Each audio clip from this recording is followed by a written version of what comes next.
Traditionally, after learning an English verb tense, most people find themselves lost in all the rules for when and when not to use it. They're surrounded by lots of trees, and they never learn to step back and see the forest, the logic that explains everything.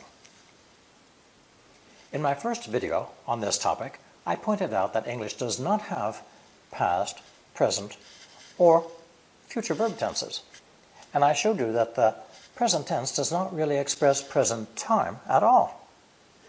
To keep it simple, I have changed the names of the verb tenses to red and blue to make them easier to understand and to use. Today I'm going to show you how the past tense is a very confusing name too, because it is also used with past, present, or future meaning. By looking at the overall big picture of English verb tenses, we can quickly see that English grammar has only two opposite ideas: stop and non-stop, or more simply, red and blue. Grammarians know this is true. The problem is that English students are never taught this easy-to-understand idea, which eliminates all the exceptions that teachers waste time explaining to their classes. Let's look at some examples of the so-called past tense. Example 1, past time. When I was a child, if I had time, I would go swimming. This is normal past time, right? Nothing unusual here. Now, if I change when I was a child to future time and say tomorrow, the sentence still looks exactly the same. So, our second sentence is future. If I had time tomorrow, I would go swimming. This is a very common way to use if with future time, but English teachers give it a new name, calling it the unreal past. This only confuses people. It's not past at all. Our third sentence, could you open the door for me? Grammar books say this is the use of past tense to show politeness. But it's only polite if it's spoken now, in present time. Where's the logic in that? Here's another example. Did you need any help, sir? By telling you that could and did are polite forms does not explain why we use past tense. Where does this feeling of respect, of courtesy come from? Sentence 4. I wish I knew the answer. Why can't we say, I wish I know the answer? Of course, your teachers will say, knew is a special mood called the subjunctive. But who cares about the name? It's exactly the same spelling as the past tense, right? It's better to just forget these Latin names and try to understand English logic instead. The logic is quite simple, as I've already said. There are no tenses in English that tell us what time something happens. So we should stop talking about past, present, future, and just use the idea of stop and non-stop, or use the colors red and blue instead. Red is the color of stop signs. That's easy. And blue is the color of the blue sky. It has no beginning and no end. That's all you need to know to understand English verb tenses. Now, let's go back and look at our examples, and I'll show you how much easier it is to understand using red to explain. Number 1, when I was a child, if I had time, I would go swimming. This is true past time. I was a child, but my childhood stopped, and I am now a man.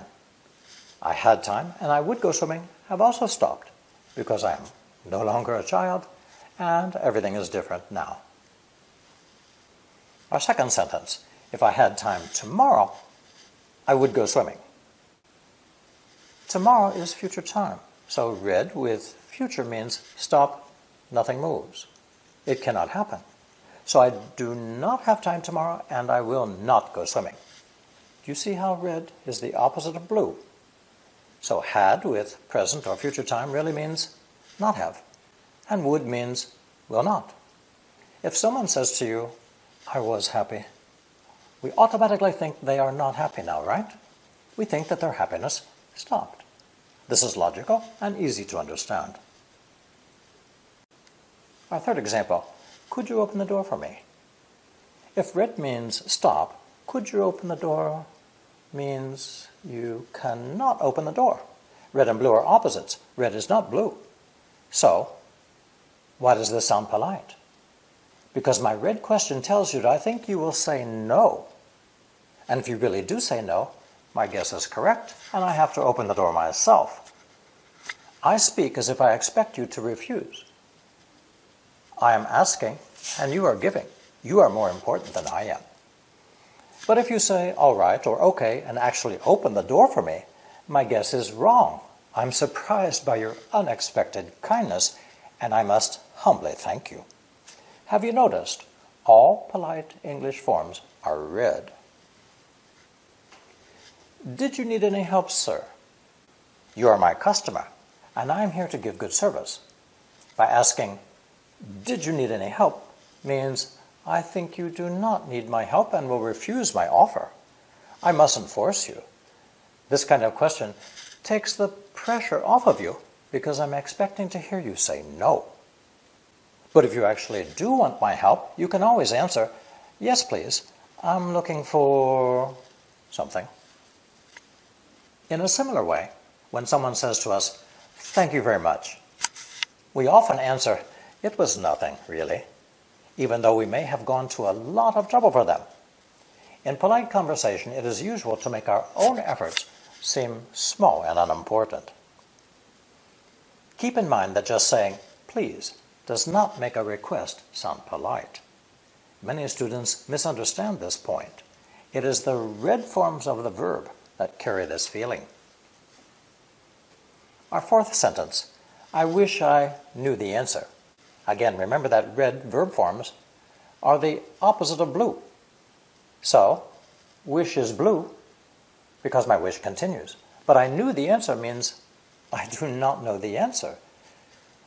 The verb hope means something may happen, but the verb wish tells us that the next verb will not happen. That's why we must use red verb forms after wish.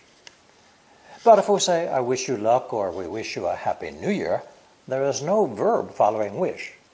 So we have expressed to you our sincere, heartfelt wish, but we cannot say whether it will come true or not.